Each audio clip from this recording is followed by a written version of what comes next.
ध्यानाभ्यास के लिए कृपया अपने नेत्रों को बंद कर लीजिए।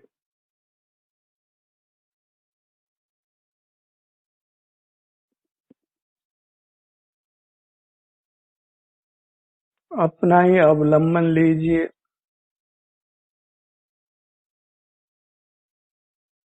सिर से पांव तक ये आप हैं, ये आपकी आत्मा है।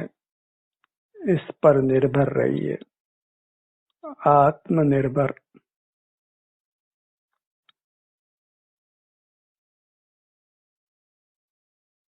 यही अनादि से हमारे साथ है और अनंत काल तक साथ रहेगी।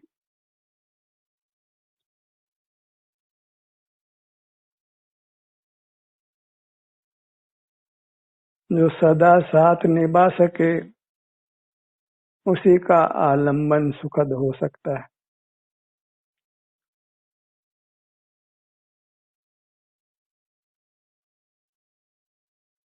सिर से पांव तक यह मैं नित्य हूँ,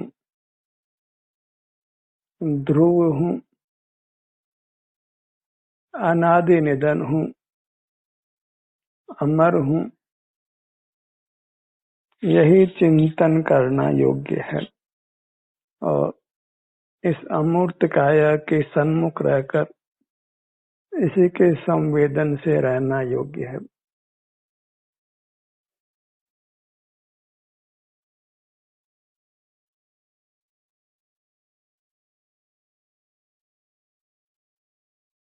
विपश्यना ध्यान में कितनी ही बातें अच्छी होने पर भी उनका चिंतन, उनका बल अनित्य पर रहता है। अनित्य का चिंतन योग्य नहीं है। जो नित्य नहीं रहता है उसका स्मरण भी योग्य नहीं है। जो नित्य है, सदा है, शाश्वत है, ध्रुव है, वह अपनी अमूर्त काया है। अनादि से हमारे संग है, अनंत काल तक हमारे संग रहेगी। नित्य से ही अमरता घटती है,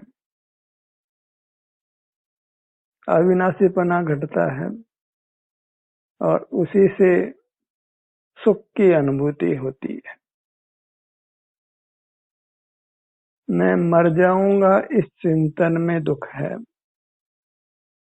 मैं अमर हूँ इस चिंतन में सुख है। कभी नहीं मरूंगा, कभी मरा भी नहीं था। सिर से पांव तक ये मैं सदा से ही था और सदा ही रहूंगा। और इसका आलंबन करते हुए हमें सुख का ही अनुभव होता है, शांति का ही अनुभव होता है।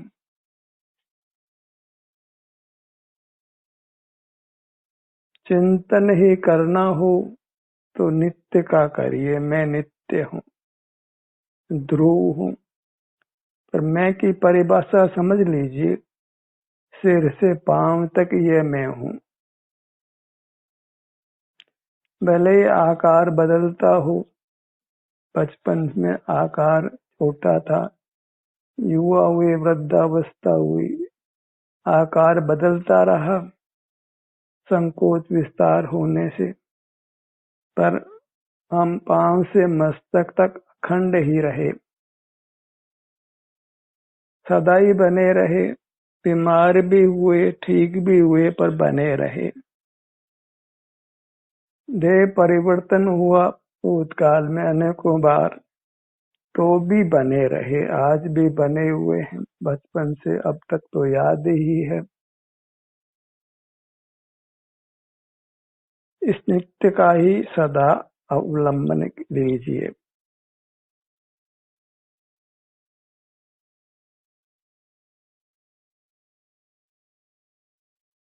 नित्य प्रधान है, प्रति समय नया नया परिणाम उत्पन्न होता है, इसलिए वो अनित्य है। तथापि वह नित्य के बल पर अनित्य परिणाम खड़ा होता है। नित्य नहीं हो तो अनित्य परिणाम नहीं होगा, इसलिए नित्य है वह बलवान तत्व है, अपना विस्तार बलवान है, प्रति समय इसमें परिणाम उत्पन्न होता है, नया नया परिणाम होता है। तथापि जिसमें परिणाम होता है वह तो नित्य ही है।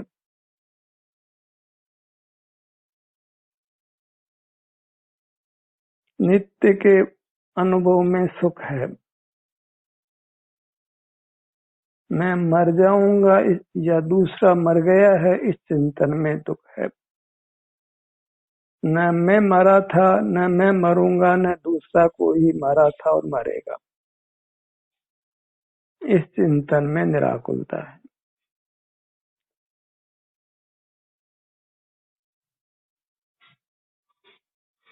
प्राय सभी धर्मों में कुछ बातें सत्य है और कुछ बातें असत्य हैं। हम अंधानुकरण किसी भी धर्म का नहीं कर सकते, हमें फिल्टर करना ही होगा अनुभव के बल पर।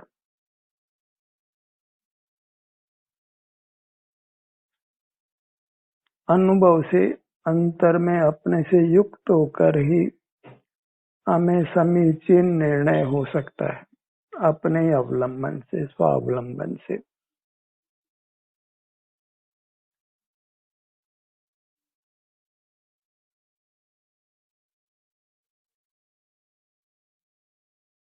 अपना ध्यान अपनी मुद्रा पर।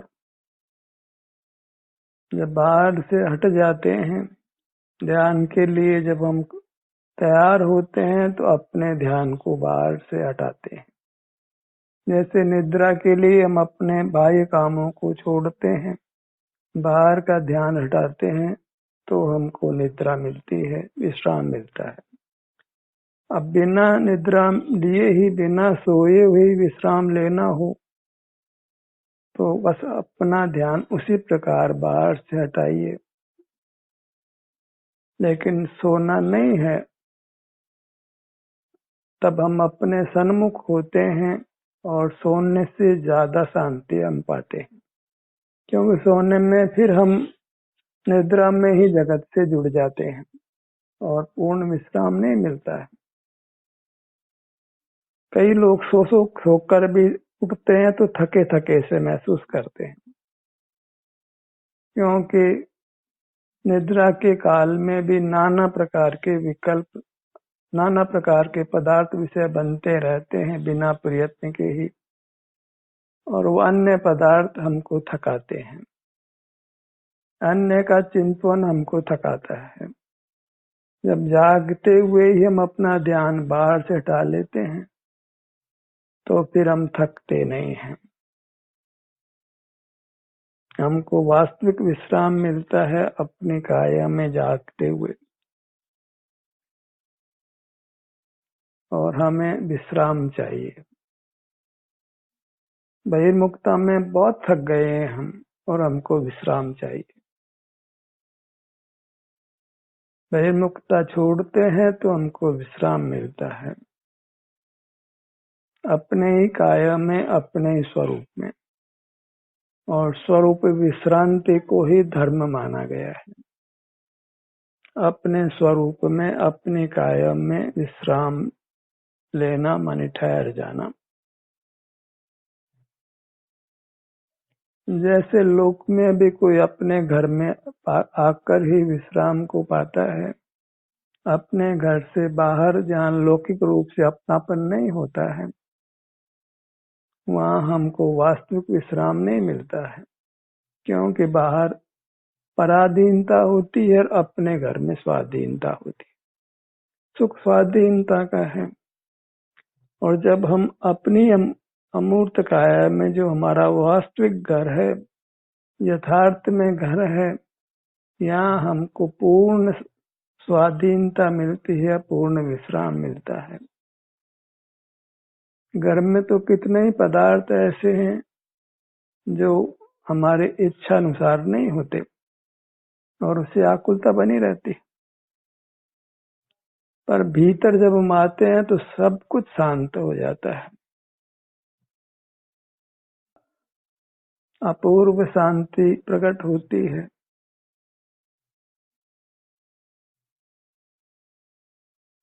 हम निर्विकल्प होते हैं, राग द्वेष के तनावों से मुक्त होते हैं। इसलिए क्या करना है इस जीवन में, वो हम अच्छी तरह निर्धार कर लें कि जो नित्य है अपनी अमूर्त काया सदा से थी, सदा साथ रहेगी। नित्य का आलम्बन किया जा सकता है। जो छोड़ दे उसका आलम्बन कैसे करेंगे? जो ध्रुव है, नित्य है, सदा हमारे संग है, उसी का ही हम निराकुलता से संग कर सकते हैं अनंत काल तक, इस जन्म में भी, इस जन्म के बाद भी।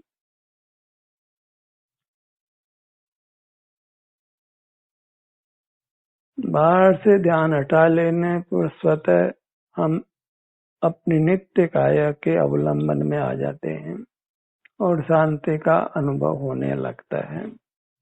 अब वास्तव में कुछ भी करना नहीं होता, कुछ भी सुनना भी नहीं होता, कुछ प्रयत्न भी नहीं करना होता, कुछ विकल्प भी नहीं करना होता, बस अपने में बने रहना होता है।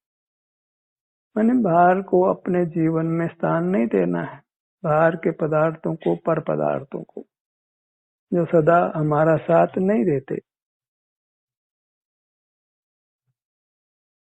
एक तो वो साथ नहीं देते हैं और दूसरे जो पदार्थ विषय बनते हैं बाहर, वो मूर्त हैं, वो सुख स्वभाव भी नहीं है।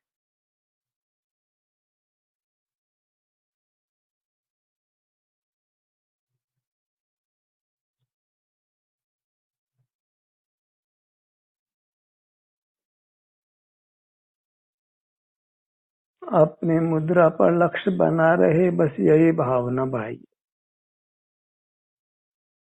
इसी भावना के बल पर आप अपने सन्मुख रहेंगे। आत्म भवन भावता जीव लही केवल सुख रे। अपने अमूर्त काया की ही भावना, इसी को भाना। क्या भावना भावे?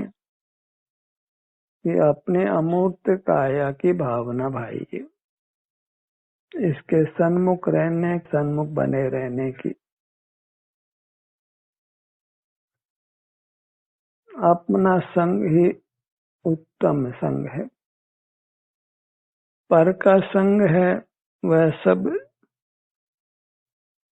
कहीं न कहीं आकुलता का कारण बनता है, कभी न कभी।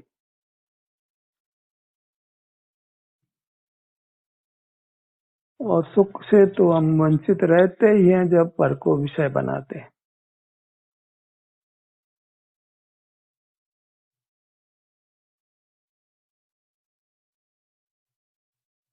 अब अपने सन्मुख रहने के लिए जो भी प्रयोग करना हो आप करिए, पर रहना अपने सन्मुख है।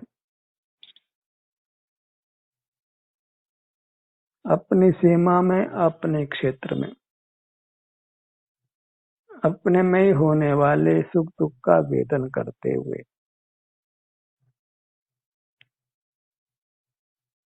अन्य कोई मार्ग नहीं है।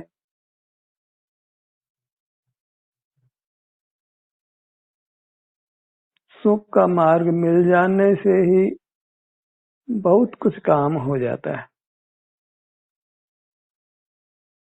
क्योंकि अब तक जो जीव संसार में भटकता रहा है वह सुख का मार्ग नहीं मिलने से भटक रहा है।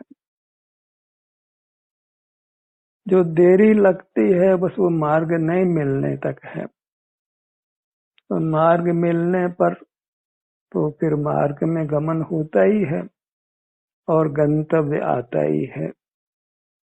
धीमी गति से चलते हैं तो कुछ अधिक समय लग सकता है, लेकिन गंतव्य तो आता है,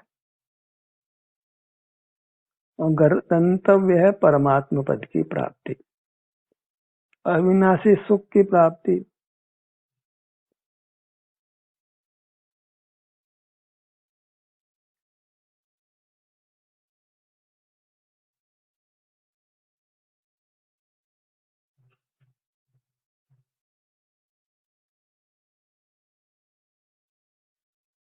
अपना रूप तो हमको अनुभूति ही है,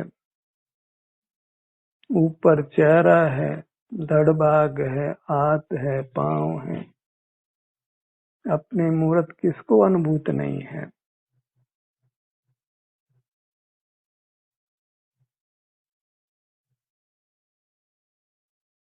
बस बाहर खड़े रहते हैं, भयमुख रहते हैं, बस वही दुख है।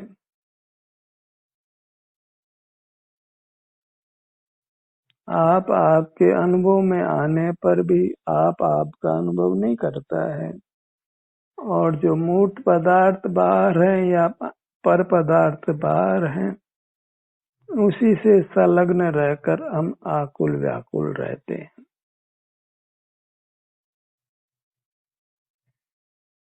कहीं परमार्थ सुख नहीं मिलता है,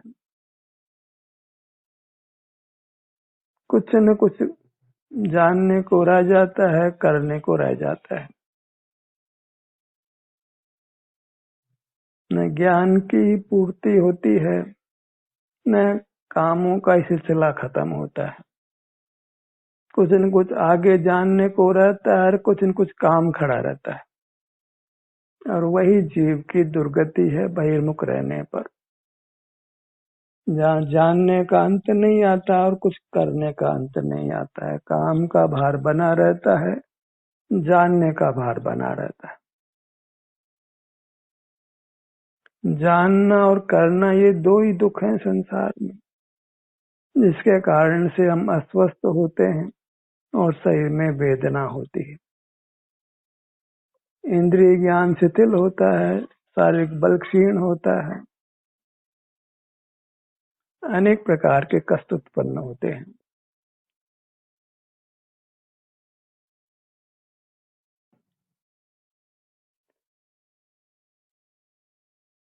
जानना और करना सिलसिले को आप समाप्त करना चाहते हो, जिसमें आकुलता ही आकुलता है, तो बस नेत्र बंद करके अपने सन्मुख हो जाइए। यहाँ न कुछ जानना है, न कुछ करना है। पांव से मस्तक तक आप आपके अनुभव में आ ही गया है, कुछ जानना नहीं रहा, यहाँ कुछ करने को भी नहीं है। कुछ करने का भार नहीं है, कुछ ज्ञान का भार भी नहीं है, और यही उत्तम दशा है। कुछ विकल्प नहीं करना है, ध्यान के मार्ग में कुछ विकल्प नहीं करना है, सबका भला हो ऐसा विकल्प भी नहीं करना है, मैं शुद्ध हूँ बुद्ध हूँ ऐसा विकल्प भी नहीं करना है, कुछ परमात्मा का स्मरण भी नहीं करना है।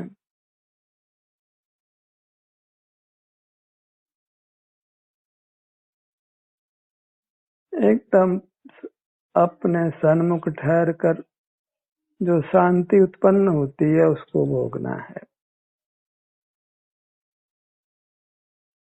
अभी अंतर में ही विचरण होता है अपने आप ही, कुछ ऐसा ही कर्म का संबंध है कि हम अपनी पूरी अमूर्त काया को एक साथ अनुभव में नहीं ले पाते, और किसी एक स्थान पर भी निरंतर नहीं ठहर पाते। तो इसको स्वीकार कर लीजिए, पूरी मूर्त अनुभव में नहीं आती है, उसकी कोई आकुलता मत करिए। किसी एक स्थान पर नहीं रह पाते हैं, उसकी भी आकुलता मत करिए। जितने समय आप एक स्थान पर रहते हैं, जो भी विचरण होता है, हमें कुछ करना नहीं है, कुछ बदलना नहीं है। जो कुछ भीतर हो रहा है, हमारे अनुभव में आ रहा है, उसमें कुछ बदलना नहीं है। कुछ बदलने का भार नहीं है, कुछ करने का भार नहीं, अत्यंत निश्चलता है, उसी का नाम ध्यान है। यहाँ केवल अपने शारीरिक सुख दुख स्थिति का वेदन होता है, वह भी स्वतः ही होता है। अत्यंत निर्भर अवस्था है, वही साधक की साधु की अवस्था है, और वही वास्तव में परमात्मा की अवस्था है। बस परमात्मा को अपने सर्वांग का एक साथ अनुभव होता है, इसलिए अंतर में विचरण करने का मामला वहां नहीं है। जहाँ कुछ भाग अनुभव में आता है तो वहां फिर एक भाग से दूसरे स्थान पर विचरण होता है, पर परमात्मा दशा में ऐसी स्थिति नहीं है। जब तक कर्म का संबंध है, मूर्त का संबंध है, तब तक ये बात अनिवार्य रूप से होने वाली है कि हमारा ध्यान अपने किसी भाग पर पूर्ण पर नहीं होगा, कुछ न कुछ भाग छूट जाएगा और एक स्थान पर निरंतर रह भी नहीं पाएंगे। और रहने की चेष्टा भी वास्तव में नहीं करना है। हमें तो जो जैसी स्थिति सहज अपने आप बनती है, बाहर से ध्यान हटा लेने पर उसको स्वीकार कर लेना है। कुछ भी करने का भार अपने पर मत रखिए।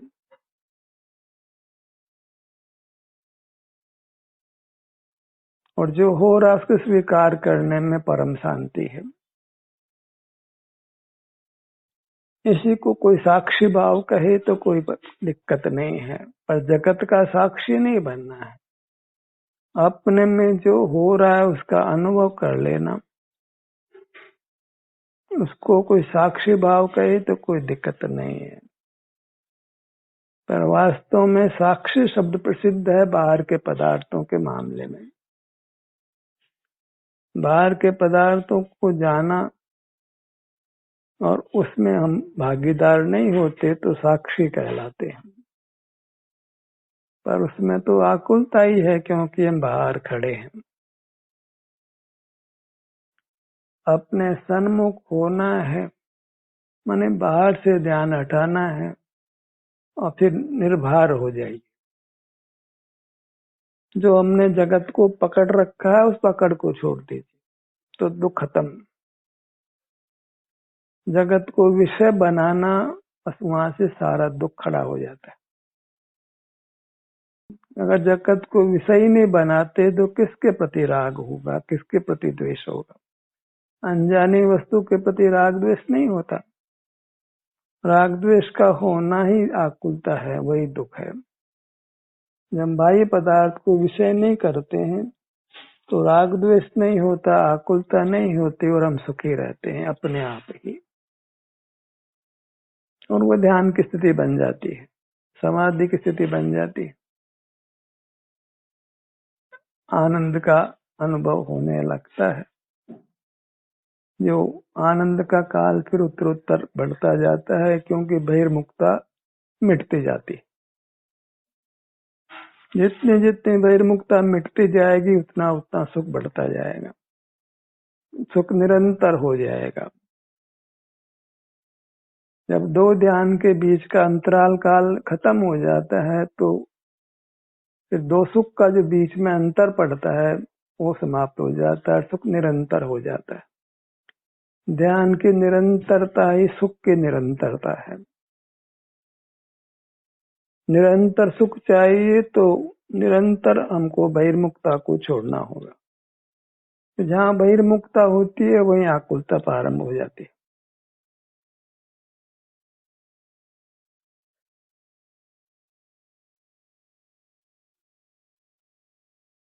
धारणा में सब कुछ स्पष्ट हो तो फिर ध्यान और समाधि खड़े होते हैं।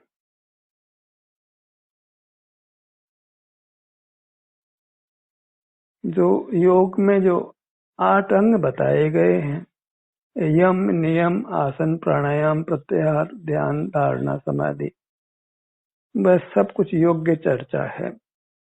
यही क्रम बनता है मोक्ष मार्ग में।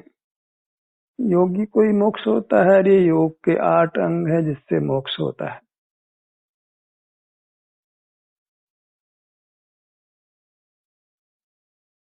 किसने कहा है हमको ये विकल्प नहीं करना है? ये अनुभव के बल पर कही हुई बात है। जो अनुभव से परीक्षित होता है वही सम्यक होता है, सही होता है। जो जो जीव बाहर से ध्यान हटाता है तो उसके जीवन में ये योग के 8 अंग स्वमेव प्रकट होते हैं। उनको भी प्रकट करना नहीं पड़ता है, स्वतः ये 8 प्रकार बन जाते हैं, ये क्रम बन जाता है। बस हमें तो जगत में अनुरक्त नहीं होना है। रहना तो जगत में ही है क्योंकि हम जगत के पदार्थ हैं, पर उस बाह्य जगत के सन्मुख नहीं रहना है। इस जगत में ही अपना जगत है, सिर से पांव तक, जिसमें हमको रहना है। हमको अपना जगत कुदरत ने प्रदान किया है। पूरे ब्रह्मांड में सब पदार्थों को अपना अपना जगत मिला है। उनको बाहर पसरना नहीं है, पर क्षेत्र में जाना नहीं है, पर के अस्तित्व में नहीं रहना है। जब सबको अपना अपना क्षेत्र मिला है तो सब अपने अपने क्षेत्र में रहें। उसी से सब व्यवस्था ठीक बनती है। तो निर्धार करिए कि हमको अपना अस्तित्व सिर से पांव तक मिला है, इतना क्षेत्र मिला है अपने सेवन के लिए। अपने आभ्यंतर शरीर को स्वस्थ रखना है, सुखी रखना है, जिसके बल पर बाह्य शरीर भी स्वस्थ और सुख रहता है।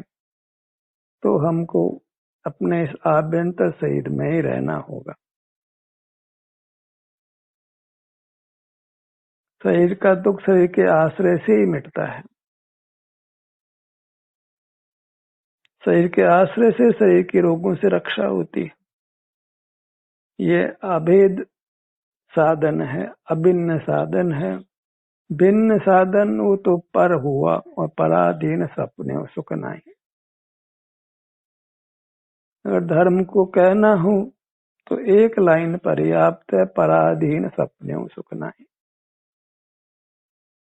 स्वाधीन सपने दुख नहीं। अपने से अपने आलम्बन से दुख नहीं है और पर के आलम्बन से सुख नहीं है।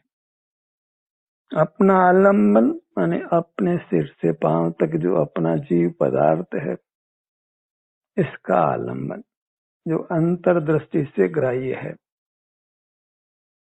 वह दृष्टि में तो ये मूर्त काया पर जगत हो गया।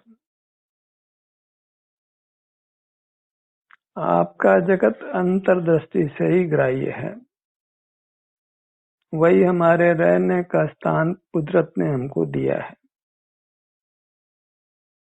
कुदरत ने हमको साधनहीन नहीं बनाया, निर्धन नहीं बनाया, संपूर्ण आनंद का नाथ बनाया है। पांव से मस्तक तक ये संपूर्ण आनंद, इसका हमको स्वामी बनाया है।